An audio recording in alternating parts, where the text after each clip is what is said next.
कहानी उन आम घरों की है जहाँ खाने वाले तो कई, लेकिन कमाने वाला एक मर्द ही होता है।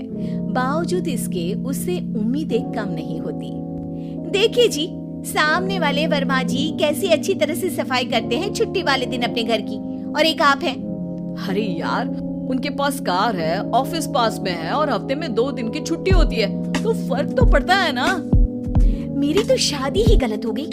अरे कोई मस्त लड़का मिलता, कमाता भी, घुमाता भी, घर के कामों में भी मदद करता, लेकिन नहीं जी, हमारे वाले को तो कमाने से फुर्सत ही नहीं, और कमाई भी ऐसी कि कोई जरूरत पूरी ही नहीं हो रही है। सुनील बेचारा शीना को देखकर सोचता है कि शीना सही कह रही है। देखने में सुंदर है, घर का सारा काम कर लेती है, उसे तो कोई भी अच्छा लड़का मिल सकता था। क्या सोच रहे हैं? भागने का इरादा तो नहीं है? अरे नहीं मेरी प्यारी बीवी, मैं तो नहीं, पर डर है कि तुम नहीं कहीं भाग जाओ मुझे छोड़कर।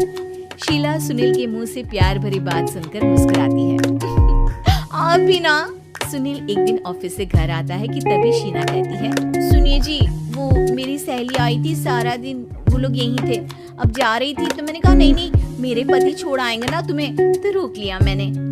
सुनील थोड़ी देर कुछ सोचता है, फिर कहता है, ठीक है, मैं कपड़े चेंज करके आता हूँ। अरे तेरे पति को तो लग रहा है कि अच्छा नहीं लगा। अरे नहीं नहीं, ऐसी कोई बात नहीं है, रुको मैं अभी उन्हें घर के कपड़े देकर आती हूँ। शीना अंदर जाती है जहाँ सुनील पलंग पर लेटा होता है। अरे क्या मजाक है, वो कह रही है कि आपने मुंह बना लिया।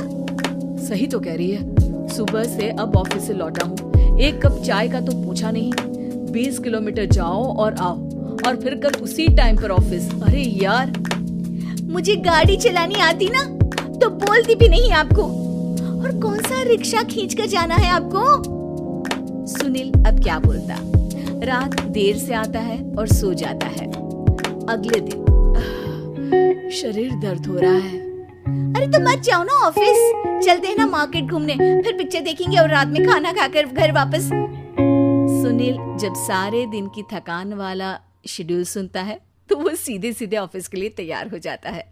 अब आए दिन शीना की डिमांड बढ़ती ही चली जाती है और सुनील उसको पूरा भी करता, लेकिन एक दिन, ए जी मेरा भाई आ रहा है, उसे 2 लाख रुपए की जरूरत है। हाँ तो मैं क्या करूँ शीना, मेरे पास इतने रुपए नहीं है। हाँ हाँ पता है नहीं है, लेकिन किसी से लेकर तो दे सकते हो ना। अरे मैं किससे मांगू, मेरे तो जानने में भी कोई नहीं है जिसके पास इतनी बड़ी रकम हो। तभी वहाँ शीना का भाई शीनू आ जाता है। जीजा जी कैसे हैं आप? मैं ठीक हूँ शीनू, अचानक इतनी बड़ी रकम की जरूरत कैसे पड़ गई? अरे जीजा जी, वो बिजनेस शुरू किया ना, तो उसके लिए पैसे की जरूरत है, काफी हो चुका है, थोड़ा पैसा बचता है तो मैंने सोचा आपसे ले लूं। देखो मेरे ऑफिस में कुछ लोग हैं जिनकी सेविंग अच्छी है, मैं उन लोगों से बात करके देखता हूँ। सुनील ऑफिस से किसी से पैसे लेकर शीना को दे देता है। शीना वो पैसा भाई को दे देती है। 2 महीने बाद, अरे यार शीना, वो ऑफिस वाला आदमी अपने पैसे मांग रहा है, कैसे दूं? अपने भाई से बोलो ना पैसे दे दे। अरे हाँ हाँ दे देगा, कहाँ भागा जा रहा है, आप उनको बोल दो कि दे देंगे। थोड़े दिन बाद, शीना वो आदमी मुझसे आज भी पैसे मांग रहा था यार, मैं तंग आ गया हूँ, ऑफिस जाते ही सामने उसका चेहरा दिखता है, क्या बोलूं, बार बार पैसे मांगता है। अच्छा मैं शीनू को फोन लगाती हूँ, बात करके देखती हूँ। शीना भाई को फोन करती है, लेकिन वो फोन उठाता ही नहीं। लगता है भाई कहीं ऐसी जगह है जहाँ नेटवर्क की समस्या होगी। सुनील अगले दिन दोपहर को ही घर आ जाता है।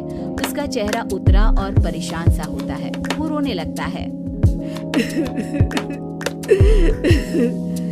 अरे क्या हुआ जी, आप इतना परेशान क्यों हैं? सब ठीक तो है ना? अरे नहीं शीना, कुछ ठीक नहीं है, मैं ठीक नहीं हूँ। तुम्हारे भाई के लिए मैंने जो पैसे लिए थे, उस आदमी ने आज भरे ऑफिस में सबके सामने मेरी बेइज्जती कर दी। सबके सामने आज मैं कर्जदार बनकर खड़ा था। मैंने हर वो प्रयास किया घर चलाने के लिए जो मैं कर सकता था, लेकिन अब नहीं होगा।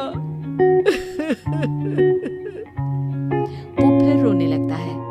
अरे आप तो औरतों की तरह रो रहे हैं, मर्द हैं आप। क्यों, आदमी के सीने में दिल नहीं होता, या फिर वो इंसान नहीं बशीर होता है? अरे मैं थक चुका हूँ शीना, तुम समझती क्यों नहीं? मैं भी शारीरिक और मानसिक रूप से थकता हूँ। मैं भी आराम करना चाहता हूँ, सुकून चाहता हूँ। मैं अब कुछ नहीं कर सकता। कुछ नहीं। वो बैठ जाता है। शीना पति को हैरान परेशान देखकर चुप हो जाती है। अगले दिन, सुनिए, ये लीजिए 2 लाख रुपए, उस आदमी को दे दीजिए और बोल दीजिए कि आज के बाद किसी को पैसे के लिए बेइज्जत ना करे। सुनील पैसे देखकर राहत की सांस लेता है। अरे शीना, तुमने तो मेरा बहुत बड़ा काम कर दिया। अब मैं शान से ऑफिस जा सकता हूँ। लेकिन ये पैसे आए कहाँ से? ये पैसे मैंने अपने गहनों को गिरवी रख कर लिया है। तुम ठीक रहो, निश्चिंत रहो, मैं बस यही चाहती हूँ। मुझे माफ करना, पर अब मैं समझ चुकी हूँ कि मर्द को भी दर्द होता है।